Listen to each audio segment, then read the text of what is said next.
Fifth question, fund flow statement போட சொல்லிருக்காங்க. Fund flow statement மூணு important steps இருக்கு. First one, schedule of changes in working capital. Second one, fund from operations கண்டுபிடிக்கணும். Third one வந்து fund flow statement prepare பண்ணணும். So first step, schedule of changes in working capital. Working capital ஓட format வந்து current assets minus current liabilities. So first current assets என்னெல்லாம் questionல இருக்கு அப்படின்னு பார்த்து அதை அப்படியே காப்பி பண்ணிக்கோங்க. previous current year figures அப்படியே காப்பி பண்ணிக்கோங்க. Bank வந்து current assets, debtors வந்து current assets, stock வந்து current assets, machinery, land, building அதெல்லாம் current assets கிடையாது. So இது மூணு மட்டும் தான் current assets. அந்த மூணுத்தையும் காப்பி பண்ணிட்டு அதோட previous current year figures அப்படியே காப்பி பண்ணிக்கோங்க. இப்போ டோட்டல் கரண்ட் அசெட் அப்படின்னு போட்டு இது மூணுத்தையும் ஆட் பண்ணி போட்டுக்கோங்க. 10,000 plus 30,000 plus 35,000 வந்து 75,000. அதே மாதிரி 2000 இயர்க்கும் 7,000 plus 50,000 plus 25,000 வந்து 82,000 கிடைக்கும். Next current liabilities. கொஸ்டின்ல இதெல்லாம் கரண்ட் லயபிலிட்டி பாருங்க. Creditors current liability, Mrs White's loan current liability கிடையாது, loan from PN bank current liability கிடையாது, கேபிட்டல் கரண்ட் லயபிலிட்டி கிடையாது. ஸோ கிரெடிட்டாஸ் மட்டும் தான் வந்து கரண்ட் லயபிலிட்டி. ஒரே ஒரு கரண்ட் லயபிலிட்டி இருந்துச்சு அப்படின்னா நீங்க டோட்டல் இது போடணும்னு அவசியம் இல்லை. ரெண்டு மூணு கரண்ட் லயபிலிட்டி இருந்ததுன்னா டோட்டல் கரண்ட் லயபிலிட்டி அப்படின்னு போடணும். ஒரே ஒரு கரண்ட் லயபிலிட்டி தானே இருக்கு, அதனால இது டோட்டல் போடணும் அப்படின்ட்டு அவசியம் கிடையாது. டேரக்டா நம்ம வந்து ஒர்க்கிங் கேபிட்டல் அப்படின்னு போடலாம். ஒர்க்கிங் கேபிட்டல் எப்படி கண்டுபிடிப்போம்? Total current assets minus total current liability. 75,000 minus 40,000 வந்து 35,000. அதே மாதிரி 82,000 minus 44,000 வந்து 38,000. இப்போ ஒரு லைன் விட்டுட்டு டோட்டல் அப்படின்னு போட்டுக்கோங்க. இப்போ வந்து லெஜர் அக்கௌண்ட் பேலன்ஸ் பண்ற மாதிரி இது ரெண்டுத்துல எது பெருசா இருக்குன்னா 38,000 தான் பெருசா இருக்கு. ஸோ 38,000 ரெண்டு பக்கமும் எழுதிடுவோம். இப்போ பேலன்சிங் ஃபிகரா இங்க வந்து 3,000 கிடைக்கும். ரெண்டு காலம் ஃபில் பண்ணிடலாம். 10,000 வந்து 7,000 ஆயிருக்குன்னா 3,000 வந்து டிக்ரீஸ் ஆயிருக்கு. 30,000 வந்து 50,000 ஆயிருக்குன்னா 20,000 வந்து இன்க்ரீஸ் ஆயிருக்கு. 35,000 25,000 ஆயிருக்குன்னா 10,000 டிக்ரீஸ் ஆயிருக்கு. Next current liabilities. கரண்ட் லயபிலிட்டிஸ்க்கு இன்க்ரீஸ் ஆனா டிக்ரீஸ் காலம்ல போடணும், டிக்ரீஸ் ஆச்சுன்னா இன்க்ரீஸ் காலம்ல போடணும். 40,000 44,000 இன்க்ரீஸ் ஆயிருக்கு, ஆனா டிக்ரீஸ் காலம்ல வந்து 4,000 போடணும். ஏன் இப்படி போடணும் அப்படிங்கறது என்னோட கான்செப்ட் வீடியோல சொல்லிருக்கேன், அதுல பாத்துக்கோங்க. இப்போ வந்து எல்லாத்துக்கும் டோட்டல் போடணும். 20,000 தான் இருக்கு, 20,000 போட்டுறோம். இப்போ இந்த மூணுத்தையும் ஆட் பண்ணா 17,000 கிடைக்கும். 17,000 போட்டுறோம். இப்போ வந்து பேலன்ஸ் பண்ண போறோம். 20,000 20,000 ரெண்டு பக்கமும் போட்டு இங்க வந்து 3,000 கிடைக்கும். ஸோ கொஸ்டின்ல வந்து ஆன்சர் கீழே 3,000 கொடுத்துருக்காங்க. அப்போ நம்ம போட்டது correct. First step over. Second one வந்து ஃபண்ட் ஃப்ரம் ஆபரேஷன்ஸ் கண்டுபிடிக்கணும். ஃபண்ட் ஃப்ரம் ஆபரேஷன்ஸ் கண்டுபிடிக்கிறதுக்கு முன்னாடி நான் கரண்ட் அசெட்ஸோட சேஞ்சஸ் வந்து நம்ம எஃபெக்ட் கொடுக்கணும். இதுல வந்து கரண்ட் அசெட்ஸ் மட்டும் தானே டீல் பண்றோம். அப்போ நான் கரண்ட் அசெட்ஸ் இந்த மாதிரி இன்க்ரீஸ் டிக்ரீஸ்லாம் ஆயிருக்கும்ல, அதெல்லாம் டீல் பண்ணல. அதுக்காக அது ஒரு நான் கரண்ட் அசெட்ஸ்க்கு தனித்தனி அக்கௌண்ட் வந்து ஓப்பன் பண்ணணும். எந்த நான் கரண்ட் அசெட்ஸ்லாம் ஓப்பன் பண்ணணும் அப்படிங்கறத கண்டுபிடிக்கிறதுக்கு நீங்க ஃபர்ஸ்ட் அட்ஜஸ்ட்மெண்ட் படிச்சு பார்க்கணும். அட்ஜஸ்ட்மெண்ட்ல வந்து எந்த அசெட் வருதோ அந்த அசெட்க்கு ஒரு தனி லெஜர் அக்கௌண்ட் வந்து ஓப்பன் பண்ணணும். During the year machine costing அப்படின்னு கொடுத்துருக்காங்க. அப்படின்னா மெஷினரி அக்கௌண்ட் வந்து ஓப்பன் பண்ணணும். நெக்ஸ்ட் வந்து provision for depreciation against machinery கொடுத்துருக்காங்க. அதனால provision for depreciation account open பண்ணணும். ரெண்டு அக்கௌண்ட் வந்து ஓப்பன் பண்ணணும். Machinery account, provision for depreciation account. Adjustment படிச்சு பாருங்க. During the year machine costing 10,000, accumulated depreciation 3,000 was sold for 5,000. Okay, next the provision for depreciation வந்து எவ்வளவு அப்படின்னு கொடுத்துருக்காங்க. இப்போ என்னன்னா நம்ம இந்த balance brought down, balance carry down போடுவோம்ல, மெஷினரி வந்து இந்த பேலன்ஸ் ஷீட்ல இருந்து எடுத்து 2 balance brought down, by balance carry down போடும்போது நம்ம காஸ்ட்ல வந்து போடணும். நம்ம காஸ்ட்ல போடணும்ங்கறதுக்காக இந்த provision for depreciation வந்து அது கூட ஆட் பண்ணிக்கணும். ஓகேவா? இப்போ ஓப்பனிங் பேலன்ஸ் வந்து 80,000 இருக்கு, ஆனா நம்ம 80,000 போடக்கூடாது. 80,000 பிளஸ் இந்த provision for depreciation வந்து ஓப்பனிங் பேலன்ஸ் எவ்வளவு? provision for depreciation வந்து 25,000 இருக்கா, 80,000 பிளஸ் 25,000 போட்டு 1,05,000 போடணும். அதே மாதிரி இங்க வந்து 55,000 இருக்கு, ஆனா 55,000 போடக்கூடாது, காஸ்ட்ல போடணும். அதனால 55,000 பிளஸ் 40,000 அப்படின்னு போட்டு 95,000 போடணும். ஓகேவா? இப்போ மெஷினரியோட மெஷினரி வந்து அசெட்ங்கறனால டெபிட் பேலன்ஸ் இருக்கும். ஓப்பனிங் பேலன்ஸ் வந்து டெபிட் சைடுல வரும். டூ பேலன்ஸ் brought down இங்க இருக்கிற 80,000 பிளஸ் ப்ரொவிஷன் ஃபார் டெப்ரிசியேஷன் வந்து 25,000 ரெண்டுத்தையும் ஆட் பண்ணா 1,05,000 வரும். இப்போ உங்களுக்கு கன்ஃபியூஸ் ஆகிற மாதிரி இருந்ததுன்னா இதுக்கு ஒரு தனி ஒர்க்கிங் நோட் மாதிரி போட்டு opening balance 80,000 add provision for depreciation 25,000 அப்படின்னு போட்டுக்கலாம். இப்போ லாஸ்டா வந்து கீழே வந்து பை பேலன்ஸ் கேரி டவுன் போட்டு க்ளோசிங் பேலன்ஸ் போடுவோமா? By balance carry down. இதுல வந்து क्वेश्चनல 55,000 இருக்கு, ஆனா 55,000 போடக்கூடாது. இந்த 40,000 ஆட் பண்ணி ப்ரொவிஷன் ஃபார் டெப்ரிசியேஷன் ஆட் பண்ணி 95,000 போடணும். 55,000 பிளஸ் 40,000 வந்து 95,000. நம்ம 95,000 தான் இதுல போடணும். இப்போ நெக்ஸ்ட் பாருங்க. Machine costing 10,000, accumulated depreciation 3,000 was sold for 5,000. Okay, 10,000 அதோட காஸ்ட், அதோட டெப்ரிசியேஷன் வந்து 3,000. So 10,000 minus 3,000 7,000. 7,000 மதிப்பிலான மெஷினை 5,000க்கு தான் வித்திருக்காங்க அப்படின்னா 2,000 வந்து லாஸ். ஓகேவா? ஃபர்ஸ்ட் என்னெல்லாம் போடுறோம் அப்படின்னா இந்த சேல் பண்ணா கேஷ் கம்ஸ்னா கேஷ் வந்துச்சுன்னா என்ன போடும்? இப்போ மெஷினரி சேல் பண்ணா cash account debit to machinery account போடுமா? அதனால பை கேஷ் போட்டு எவ்வளவுக்கு விற்கிறாங்கன்னா 5,000 விற்கிறாங்க. பை கேஷ் பிராக்கெட்ல சேல்னு போட்டுக்கோங்க. 5,000 விற்கிறாங்க, அந்த 5,000 வந்து போடுறோம்.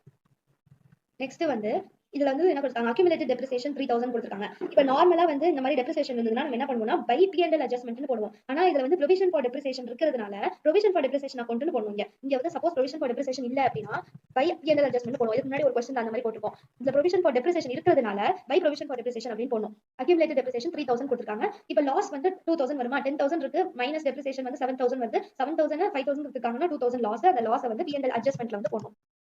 P&L adjustment 2,000. இப்போ வந்து பேலன்ஸ் பண்ண ஆரம்பிச்சிடலாம்.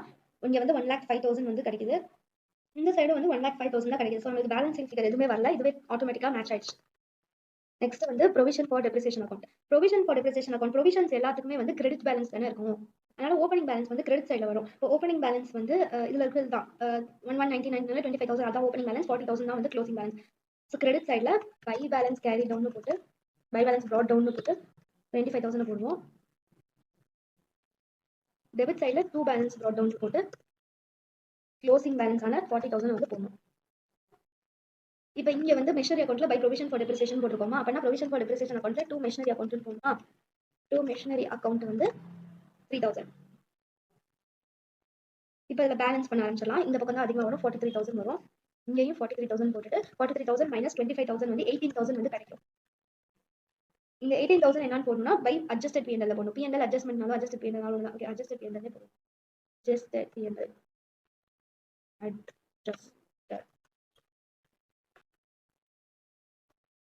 அட்ஜஸ்டட் பிஎன்எலோட பேலன்ஸ் வந்து 18,000 வந்து கிடைக்கும். ஓகே, இப்போ நெக்ஸ்ட் அட்ஜஸ்டட் பிஎன்எல் அக்கௌண்ட் வந்து போட ஆரம்பிச்சலாம். இதை நீங்க வந்து ஸ்டேட்மெண்டா போடலாம். ஃபண்ட் ஃப்ரம் ஆபரேஷன்ஸ் கண்டுபிடிக்கிறது ஸ்டேட்மெண்டா போடலாம், இல்லைன்னா அட்ஜஸ்டட் பிஎன்எல் போடலாம். இதுக்கு முந்தின சம் வந்து ஸ்டேட்மெண்டா போட்டதுனால இதுல வந்து அட்ஜஸ்டட் பிஎன்எல் போடுறேன்.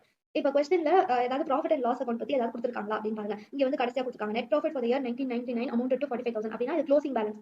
க்ளோசிங் பேலன்ஸ் வந்து டெபிட் சைடுல வந்து 2 பேலன்ஸ் கேரி டவுன் அப்படினு போடுவோம்.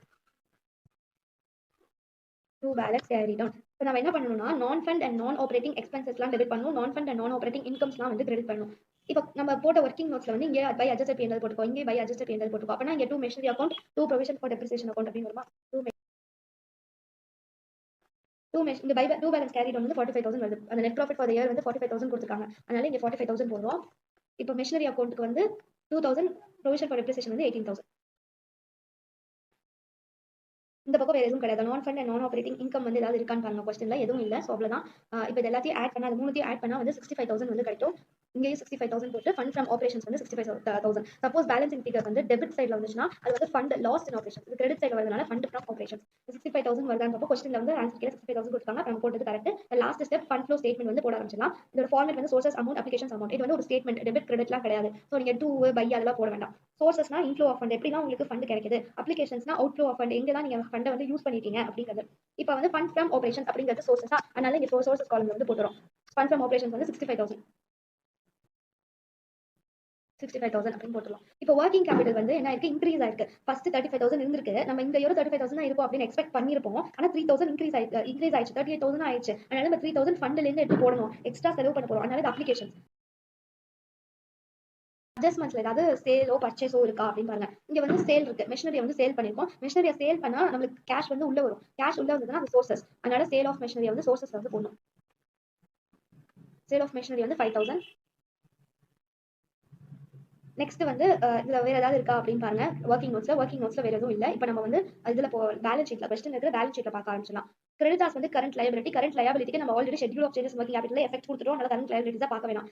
இந்த schedule of changes working capital வந்து நம்ம முன்னாடி இங்க 1999 2000 போட்டேன், அது தப்பா இருக்கு, இயர் மட்டும் மாறி இருக்கு. ஓகே, 1998 இது 1999. வந்து நான் கரண்ட் லயபிலிட்டியோட இன்க்ரீஸ் டிக்ரீஸ் வந்து பாருங்க. இப்போ மிஸ்ஸஸ் ஒயிட்ஸ் லோன் வந்து 25,000 இருந்துச்சு, ஆனா 0 ஆயிடுச்சு. இப்போ லோன் வந்து எப்ப வந்து கம்மியாகும் அப்படின்னா நம்ம ரீபே பண்ணாதான் கம்மியாகும். 25,000 இருந்தது, இப்போ ஒண்ணுமே இல்லை அப்படின்னா நம்ம ஃபுல் அமௌண்ட் ரீபேமெண்ட் பண்ணிட்டோம்னா அது வந்து அப்ளிகேஷன் ஆஃப் ஃபண்ட் வந்து யூஸ் பண்றோம், அவுட்ஃப்ளோ ஆஃப் ஃபண்ட் ஆகுது. அதனால repayment of Mrs White's loan அப்படின்னு பண்ணணும். ஒயிட்ஸ் லோன் வந்து 25,000 ஃபுல் அமௌண்ட்டையும் வந்து நம்ம பே பண்ணிட்டோம். இப்போ நெக்ஸ்ட் வந்து லோன் ஃப்ரம் பிஎன் பேங்க் 40,000 இருந்திருக்கு, 50,000 இன்க்ரீஸ் ஆச்சு. லோன் எப்போ இன்க்ரீஸ் ஆச்சுன்னா நம்ம இன்னும் கொஞ்சம் லோன் வந்து எடுத்தாலும் இன்க்ரீஸ் ஆகும். அப்பனா ரைசிங் லோன் வந்து நம்ம எடுத்துருக்கோம், அதனால raising loan from PN bank அப்படின்னு சோர்சஸ் வந்து போடணும். லோன் வந்து நம்ம அதிகமா எடுத்ததுனால நமக்கு ஃபண்ட் வந்து கிடைச்சிருக்கு, அதனால raising loan from PN bank 10,000. இப்போ நெக்ஸ்ட் நான் கரண்ட் அசெட்ஸ் வந்து பாருங்க. நான் கரண்ட் அசெட்ஸ்ல வந்து மெஷினரி வந்து நம்ம ஆல்ரெடி டீல் பண்றோம், ஒரு அக்கௌண்ட் ஓபன் பண்ணி டீல் பண்றோம், அதனால அதை கண்டுக்கலாம். லேண்ட் பில்டிங் வந்து பாருங்க, லேண்ட் வந்து 40,000 ஆயிருக்கு, ஆனா அப்புறம் 50,000 இன்க்ரீஸ் ஆச்சு. அப்படின்னா லேண்ட் வந்து நம்ம வாங்கியிருக்கோம் அப்படின்னு அர்த்தம். வாங்கணும்னா அப்ளிகேஷன் ஃபண்ட் வந்து வெளியில போகுது, அதனால அது அப்ளிகேஷன். அதனால பர்ச்சேஸ் ஆஃப் லேண்ட் வந்து 10,000. அதே மாதிரி பில்டிங் வந்து 35,000 இருந்தது, ஆனா 60,000 மாறிச்சு, 25,000 இன்க்ரீஸ் ஆயிருக்கு. அப்படின்னா நம்ம பில்டிங் வந்து வாங்கியிருக்கோம், அதனால அப்ளிகேஷன் ஆஃப் ஃபண்ட். கேபிட்டல் வந்து 1,25,000 இருந்திருக்கு, அது 1,53,000 ஆயிடுச்சு, இன்க்ரீஸ் ஆயிருக்கு. ஆனா நம்ம நெட் ப்ராஃபிட் ஆட் பண்ணுவோம்ல கேபிட்டல்ல, எப்போது நம்ம பேலன்ஸ் ஷீட்ல வந்து போடும்போது கேபிட்டல் ஆட் நெட் ப்ராஃபிட் போடுவோம், இல்லனா லெஸ் நெட் லாஸ் அப்படின்னு போடுவோமா. அதனால இதுக்கு ஒரு தனி அக்கௌண்ட் வந்து ஓபன் பண்ணிடலாம். கேபிட்டல் அக்கௌண்ட் வந்து ஓபன் பண்ணியாச்சு. கேபிட்டலுக்கு வந்து கிரெடிட் பேலன்ஸ் தானே இருக்கும், ஓப்பனிங் பேலன்ஸ் வந்து கிரெடிட்ல வரும். கிரெடிட்ல 1,25,000 வரும், டெபிட்ல 1,53,000 வந்து வரும். நெட் ப்ராஃபிட் வந்து இங்க வரும், ஏன்னா நம்ம ஓப்பனிங் பேலன்ஸ் கூட தான் ஆட் பண்ணுவோம் நெட் ப்ராஃபிட். அதனால ஓப்பனிங் பேலன்ஸ் எங்க சைடு இருக்கோ அதே சைடு தான் நெட் ப்ராஃபிட் வரும். நெட் ப்ராஃபிட் வந்து 45,000 क्वेश्चन வந்து அட்ஜஸ்ட்மென்ட்ஸ் கொடுத்துருக்காங்க. நெட் ப்ராஃபிட் அமௌண்ட் டு 45,000 அப்படின்னு, அதனால நெட் ப்ராஃபிட் வந்து 45,000 வந்து போடுறோம். இப்போ ரெண்டுத்தையும் ஆட் பண்ணா 1,70,000 வந்து கிடைக்கும். பேலன்சிங் ஃபிகரா ஒரு அமௌண்ட் கிடைக்கும், அந்த அமௌண்ட் தான் வந்து டிராயிங்ஸ். 1,70,000 minus 1,53,000 வந்து 17,000 கிடைக்கும். அந்த 17,000 வந்து டிராயிங்ஸ் பண்ணா ஃபண்ட் வந்து வெளியில தானே போகுது, அதனால அவுட்ஃப்ளோ ஆஃப் ஃபண்ட், அதனால டிராயிங்ஸ் வந்து அப்ளிகேஷன்ஸ்ல போட்டு 17,000 அப்படின்னு போடுறோம். இப்போ இது எல்லாத்தையும் ஆட் பண்ணா 80,000 வந்து கிடைக்கும். கொஸ்டின்ல ஆன்சர் கீழே வந்து எவ்வளவு கொடுத்துருக்காங்க, 80,000 கொடுத்துருக்காங்க. அப்ப நம்ம போட்ட சம் வந்து கரெக்ட்.